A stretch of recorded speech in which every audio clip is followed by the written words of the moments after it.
I'm ready to go in and start animating my ball bouncing across my obstacle course.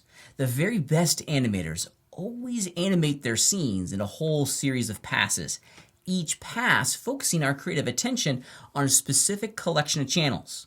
Position, rotation, squash, and stretch. This allows us to focus on the impact of those one channels on the total animation. Let's go ahead and start animating the location of this and setting the structure for our entire animation. I want to leave my grease pencil object active inside the scene so I can wonderfully see and visualize precisely where I want my ball to bounce. This is the cool thing about the grease pencil tool, is that it's more than just a guide and a planning object. It can help us animate and physically place and understand where to place our object inside of our scene. Let's do it real fast. I'm going to grab my object here. I'm just going to go into object mode, make sure I have selected the actual object that I want to work with, and then immediately go into pose mode. And I'm going to do all of my keyframing on the assistant itself. Before I go any further, I want to make sure that I'm using the local transform orientations to honor the rotation and placement of the rig inside of our three-dimensional scene. And let's start off by animating just the position X, and on this rig, up and down is channel Y. So let's do it. Location X and location Y, get a keyframe on frame 1. I also have the the auto key system on and active inside of my three-dimensional scene. So now I'm free to go ahead and start very quickly establishing the structure of my animation for these first few bounces. Now, I'm not going to do the entire thing, but I am going to go in and maybe just do the first couple bounces. And I want it to look like it rolls to the edge and then falls over. Everyone has a different kind of workflow on how to establish this keyframing structure. I like to go every 20 frames and to have a major key moment captured in a keyframe at that location and time. I try to animate with as few keyframes as possible, especially during this early stage. That way, I have less to edit and I know precisely what is influencing the results that are showing up in front of me. Computer animation can be tough because it can be real difficult to understand what's going on if we're not being incredibly disciplined with the structure and the placement of our keyframes in our timeline. As they say out there in the real world, mo keyframes, mo problems. We're not trying to animate our scene with as few keyframes as possible, but we don't want to have a zillion of them. We only want to have what's needed, because if we have a bazillion keyframes inside of our timeline, well, it's just going to be simply very difficult to edit our animation. And as you know from your previous work in this course, there's always going to be editing of our animations. All right, now what I'm doing here, I'm going to do the rotation pass next. And specifically what I'm eyeballing here is I'm trying to take the center line of my ball, and I want the center line to represent the contact point on the obstacles themselves. Now, the arcs themselves, we'll be able to make this with the graph editor. Small overshoot on the function curve will give us that nice little arc. I don't necessarily need to keyframe the arcs. The graph editor will do the work for me. Now down here, this is a pretty big arc. I'm going to see if I can get away with just doing another keyframe over here. Not sure if I'm going to have to go in and add a second one to define the trough of the arc, the bottom down here, but more on that in a minute. And then, of course, naturally, I want my character to go up like this. Maybe somewhere right around there. Yeah, okay, cool. I'm happy with this. Let's see how this whole thing works. Yeah, it's going to be pretty silly for the moment because we've only animated the position.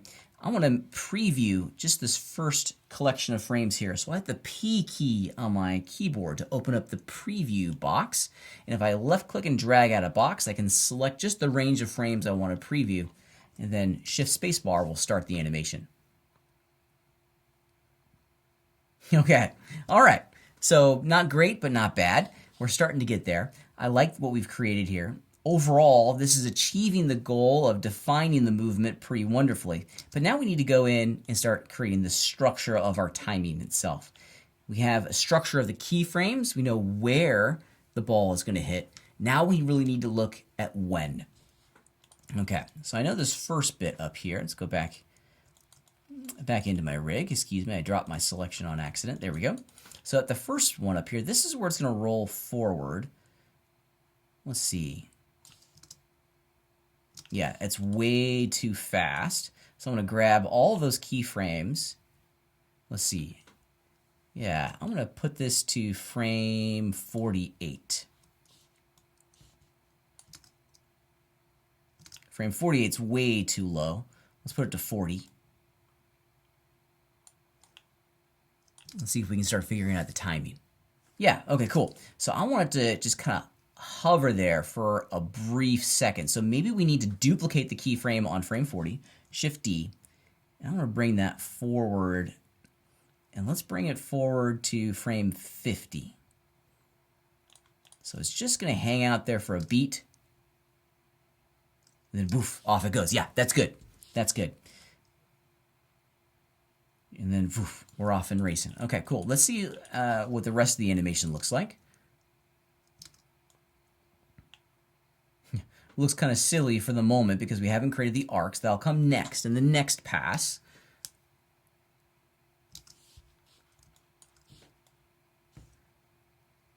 Whenever you're previewing your timing, always try to make sure that you're playing it back in real time. Yeah, I think it's a little bit slow right down here because I know that's going to have a lot of energy. I like this first bounce. Bounce, it goes up, hits it, and then it should be much faster on this downward slope. So I'm going to grab this collection of keyframes and I'm just going to move it closer by 5 frames. Sometimes the smallest change can have this biggest impact on our sense of speed. Then once it comes down, it should be moving like a bullet in here. So I really wanted to kind of hustle through this back part. Let's see. I'm going to give it 10 frames. Yeah, let's try 10 frames. And then another 10 frames to make it all the way up to the top. All right, let's see what that looks like.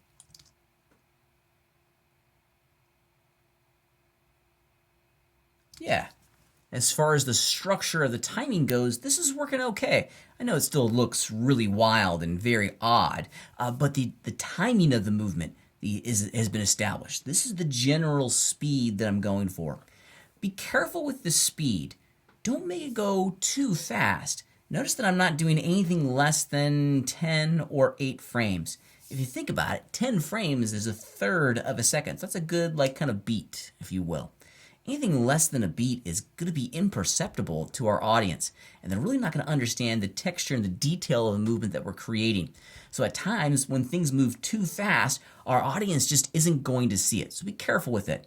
Play it back in real time a number of times before you get a real good understanding of what the speed needs to be to get the illusion that you're after. I'm pretty pleased with this. I'm going to jump into the graph editor next and start looking at how we can make those arcs.